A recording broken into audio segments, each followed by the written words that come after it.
নমস্কার, এবিপি আনন্দর ফেসবুক লাইভে আমি পার্থপ্রতিম ঘোষ।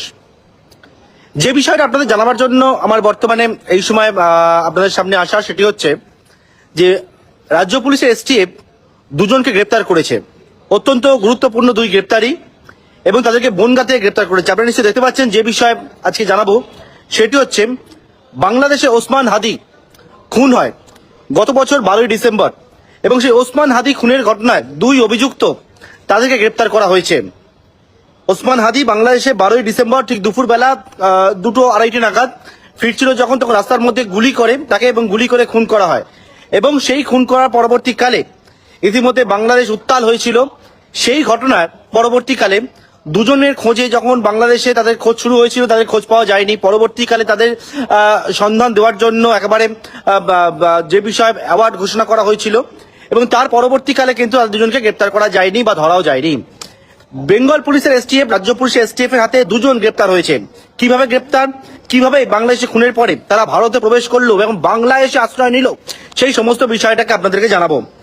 যে বিষয় সেটা জানা যাচ্ছে যে ওসমান হাদি খুনের ঘটনায় দুই অভিযুক্ত, তাদের খোঁজ যখন শুরু হয়েছিল তাদের নামে 50 লক্ষ টাকা পুরস্কার ঘোষণা করা হয়েছিল, এবং যে বিষয়ে তাদের দুজনকে চিহ্নিত করা হয়েছিল, যে দুজনকে সেই দুজনের সম্পর্কে বিভিন্ন জায়গায় ছবি, সেই ছবিও কিন্তু দেওয়া হয়েছিল, এবং তার পরবর্তীকালে সেই দুজনের কোনো খোঁজ পাওয়া যায়নি। বেঙ্গল পুলিশের এসটিএফ বা রাজ্য পুলিশের এসটিএফ তারা গতকালকে রাতেবেলা গোপন সূত্রে খবর পায় একটা, যে বনগাঁ সীমান্ত সেই জায়গায় দুজন বাংলাদেশি তারা অবৈধভাবে ভারতবর্ষে প্রবেশ করেছেন, প্রবেশ করে সেখান থেকে তারা রয়েছেন, এবং সেই মতো সেই খবর পাওয়ার পর দুজনকে প্রথমে আটক করে। কিন্তু প্রথমে যারা জানতে পারেননি যে এরা কারা, তাদের দুজনকে আটক করার পর যখন জানতে পারেন বেঙ্গল পুলিশের এসটিএফ, কারণ ইতিমধ্যে তাদের ছবি সার্কুলেট করা হয়েছিল, বিভিন্ন জায়গায় জানানো হয়েছিল, সেখান থেকে জানা যায় যে এই দুজন আর কেউ না, এই দুজন হচ্ছে একেবারে ওসমান হাদি খুনের ঘটনায় যে প্রধান দুই অভিযুক্ত, যার মধ্যে ফয়জাল করিম মাসুদ, যার বাড়ি বাংলাদেশের পটুয়াখালীতে, ফয়জালের ডাকনাম রাহুল, অন্যদিকে আলমগীর হোসেন, যার বাড়ি বাংলাদেশের ঢাকাতে। এই দুজন কিন্তু ওসমান হাদিকে খুনের পর তারা গা ঢাকা দেওয়ার জন্য বেআইনিভাবে অনুপ্রবেশ করে তারা ভারতবর্ষে চলে আসে। এবং যেমনটা জানা যাচ্ছে, ভারতবর্ষে প্রবেশ করার পর তারা কোথা থেকে প্রবেশ করেছিল, তারা হচ্ছে মেঘালয় থেকে, মেঘালয় সীমান্ত দিয়ে অবৈধভাবে ভারতে প্রবেশ করে। তারপর ভারতের বিভিন্ন স্থানে বিভিন্ন জায়গায় তারা গা ঢাকা দিয়েছিল।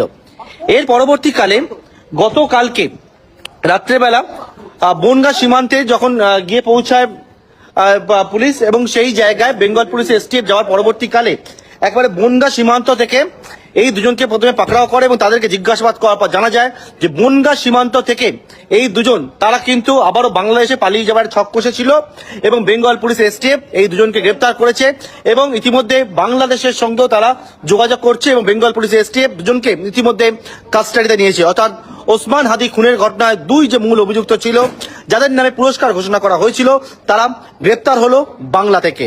সুতরাং এই বিষয়টি জানাবার জন্য আপনাদের সামনে আমার এই ফেসবুক লাইভে আসা। পরবর্তীকালে যা যা তথ্য পাওয়া যাবে অবশ্যই আপনাদের সামনে আমি তুলে ধরবো। নমস্কার।